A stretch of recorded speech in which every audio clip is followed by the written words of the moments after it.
శ్రీ గురుభ్యో నమః. పరమ పవిత్రమైన నా ఆత్మబంధువులందరికీ ఉదయపూర్వక నమస్కారం. నేను మీ కాలభైరవ స్వామి. నాకు కొంతమంది సోదరులు కామెంట్లో రాసినటువంటి ప్రశ్న, నేను ఎక్కువ మందికి నచ్చడం లేదు, కారణం ఏంటో అర్థం కావడం లేదు. నేను ఎక్కువ మందికి నచ్చాలి అన్నా, ఎక్కువ మంది నన్ను ప్రేమగా చూడాలి అన్నా, ఎక్కువ మంది నన్ను గౌరవించాలన్నా నేనేం చేయాలో చేయండి, చెప్పండి అని రాసినటువంటి ప్రశ్నకు సమాధానం, ఇక్కడ నువ్వు ఎక్కువ మందికి నచ్చడం లేదు అంటే అది నీ తప్పు కాదు. అంటే ఎక్కువ మంది అంటే ఇక్కడ ఒక 100 మందిలో మనం ఖచ్చితంగా 50 మందికి నచ్చుతాం, ఖచ్చితంగా నచ్చుతాం. మిగిలిన 50 మందిలో ఒక 25 మందికి నచ్చము, అలాగే నచ్చేలా ఉండలేము కూడా. ఇంకొక 25 మంది ఉంటారు, వీళ్ళు మాత్రము వాళ్ళ యొక్క ఇష్టం ఏదైతే ఉందో ఆ ఇష్టాన్ని వ్యక్తం చేయకుండా మనకు గుప్త శత్రువుల్లాగా ఉంటారు. అంటే వీళ్ళు మనం అంచనా వేయలేం, వీళ్ళు మనకి అనుకూలంగా ఉన్నారా లేకపోతే ప్రతికూలంగా ఉన్నారా, వీరు మనకి ఏదైనా చేస్తున్నారా, వీళ్ళు మనకి ఇబ్బంది కలిగిస్తున్నారా అని. అంటే ఇక్కడ ప్రతి మనిషికి కూడా తప్పకుండా శత్రువు అనేటటువంటి వాళ్ళు తప్పకుండా ఉంటారు. ఇక్కడ శత్రువు అంటే దూరంగా ఉన్నటువంటి శత్రువు ఎంత గొప్పవాడైనా సరే మనం ఎదుర్కొనడానికి అవకాశం ఉంటుంది. ఒక్కొక్కసారి శత్రువు మన కూడానే ఉంటాడు, మనతోనే ఉంటాడు, మనతోనే తింటాడు, మన పనులు కూడా చేస్తూ ఉంటాడు. ఇలాంటి వాళ్ళే మనకు దారుణమైనటువంటి కష్టాన్ని ఇవ్వడమే కాకుండా మనల్ని, మన యొక్క కుటుంబ పరువును, మన ప్రతిష్టను కూడా తీస్తూ ఉంటారు. వీళ్ళే గుప్త శత్రువులు అంటాం. ఇక్కడ ఇలాంటి వాళ్ళ వల్ల మనము జాగ్రత్త పడాలి. అంటే ఇక్కడ వీలైనంత వరకు గుడ్డిగా ఎవరిని పడితే వారిని నమ్మకూడదు. మనం ఎవరిని పడితే వారిని నమ్మేము అంటే తప్పకుండా ఏదో రోజున మనకు దారుణమైనటువంటి కష్టాన్ని ఇవ్వడంతో పాటు మన కుటుంబము కూడా రోడ్డు మీదకి వచ్చేస్తుంది. ఇలా చాలామంది జీవితాల్లో జరిగాయి.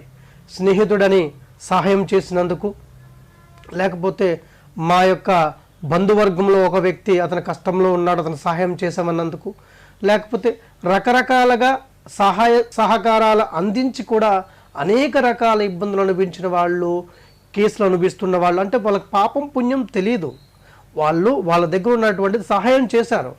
ఆ సహాయం తీసుకున్నటువంటి వాళ్ళే వీళ్ళ మోసం చేస్తే, అంటే ఇప్పుడు కాలం అంతా కూడా ఇలాగే ఉంది. మనం ఎవరికైనా ఎక్కువగా సహకారం చేసినా, ఎక్కువ ఉపకారం చేసినా వాళ్ళే మనకు గుప్త శత్రువులుగా మారి మనకు అనేక రకాల కష్టాలను కలిగిస్తూ ఉంటారు. ఇక్కడ నేను చెప్పేటటువంటి ప్రధానమైనటువంటి అంశం ఏమంటే, నువ్వు ఎక్కువ మందికి నచ్చాలి అంటే నువ్వు చేయాల్సింది ఒకే ఒక పరిహారం. ఇక్కడ నువ్వు ఎక్కువ మందికి నచ్చడం కోసం నీలో ఉన్నటువంటి కోపం తీసేయాలి, నీ మీద నీకు నమ్మకాన్ని కలిగించుకోవాలి.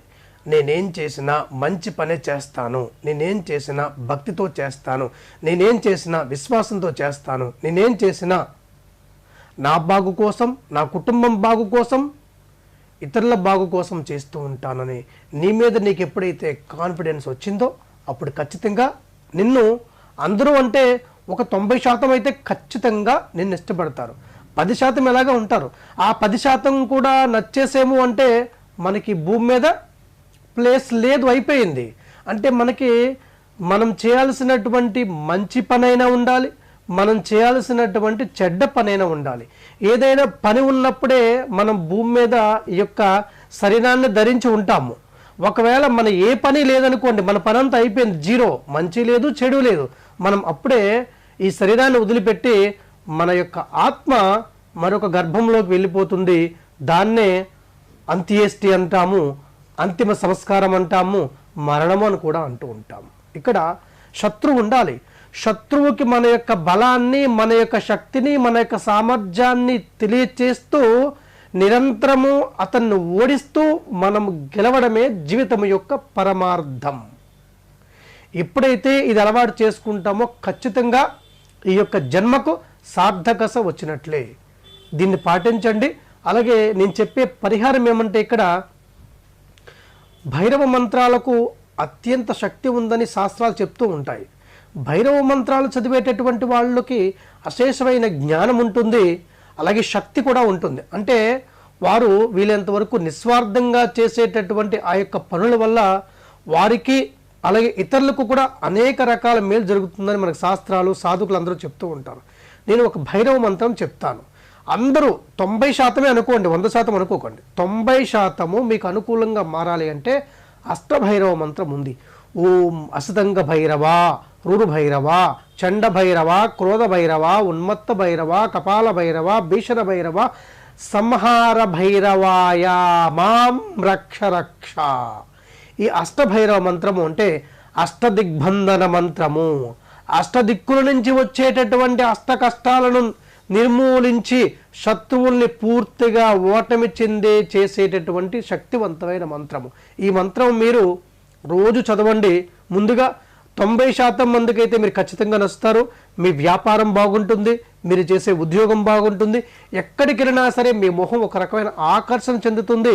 ఈ యొక్క అష్టభైరవ మంత్రం చదివారు తప్పకుండా ఉదయం లేచిన వెంటనే భూమాతకు నమస్కారం చేసుకొని దశనామ రక్షా స్తోత్రం ఓం కపాలి కుండలి భీమో భైరవో భీమ విక్రమ వ్యాలోపవీతి కవచి శూలి సూరహ శివప్రియ అనేటటువంటి దశనామ రక్షా స్తోత్రాన్ని చదివి 3 మార్లు చదవండి.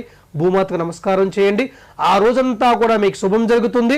అందరూ మిమ్మల్ని పూర్తిగా ఇష్టపడతారు, అందరికీ మీరు నచ్చుతారు. ఈ పరిహారం ఈ రోజు నుంచే మొదలుపెట్టండి. అలాగే మన కాలభైరవ గురు సంస్థాన మఠం రాజమండ్రిలో లక్ష్మీ కుబేర స్వర్ణాకర్షణ కాలభైరవ స్వామి వారి యొక్క క్షేత్రము. ఈ యొక్క క్షేత్రము ప్రతి ఆదివారము, అష్టమి, అమావాస్య, పౌర్ణమి రోజులలో మాత్రమే ఉంటుంది. ఉదయం 7:30 నుంచి మధ్యాహ్నం 12 గంటల వరకు ఉంటుంది. ఎవరైనా సరే ఈ యొక్క స్వామివారికి సంబంధించి దర్శనం చేసేటప్పుడు దయచేసి కొబ్బరికాయలు తీసుకురావద్దు. బూడిద గుమ్మడికాయలు అసలు వెలిగించాల్సిన అవసరం లేదు. ఇంకా చాలామంది వెలిగిస్తున్నారు, సగం మంది మారారు, ఇంకా సగం మంది మారాలి. గుమ్మడికాయ దీపాలు వెలిగిస్తే దానివల్ల ఇప్పుడు జరిగేటటువంటి మంచి ఫలితం అయితే ఏమీ ఉండదు. దానివల్ల పూర్తిగా డబ్బులు దండగా. వీలైనంత వరకు స్వామివారికి అభిషేకం చేయడానికి మేము జలమిస్తాము.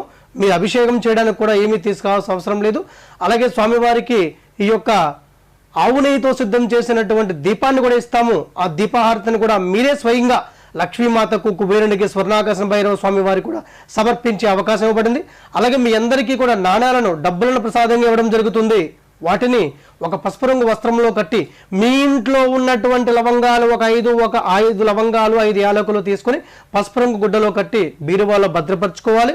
ప్రపంచంలో ప్రఖ్యాతమైనటువంటి ఏకైక క్షేత్రం లక్ష్మీ కుబేర స్వర్ణాకర్షణ భైరవ క్షేత్రం. నెలలో 8 రోజులు మాత్రమే దర్శనం ఉంటుంది. మనం అలాగే మన కాలభైరవ టీవీ ఫేస్బుక్ పేజ్లో, మన కాలభైరవ గురు యూట్యూబ్లో, మన కాలభైరవ టీవీ యూట్యూబ్ ఛానల్లో కమ్యూనిటీలో ఒక పోస్ట్ పెడుతూ ఉన్నాము. ఈ స్వామివారి దర్శనం ఏ రోజుల్లో ఉంటుంది, ఎన్ని గంటల నుంచి ఎప్పటి వరకు ఉంటుంది, ఇక్కడ విశేషమైనటువంటి పూజలు ఏమైనా ఉన్నాయా అని దయచేసి దాన్ని మీరు ఫాలో అవ్వడానికి ప్రయత్నం చేయండి. మీరు ఎవరిని అడగాల్సిన అవసరం లేదు. ఆ యొక్క విధి విధానం అంతా కూడా ఆ యొక్క పోస్ట్ ద్వారా మీకు తెలియజేయడం జరుగుతుంది. అలాగే మన యూట్యూబ్ ఛానల్ లైక్ చేయండి, అందరికీ షేర్ చేయండి. ప్రపంచంలో అత్యంత తేలికైన సులువైనటువంటి పరిహారాలు చేయడం ద్వారా మన జీవితంలో సమస్తమైనటువంటి కష్టాలను పోగొట్టుకోవాలనేదే మన కాలభైరవ గురు సంస్థాన మఠం. మీ అందరికీ కూడా స్వామివారి యొక్క సంపూర్ణ ఆశీస్సులు కలుగుగాక. శుభం భవతు.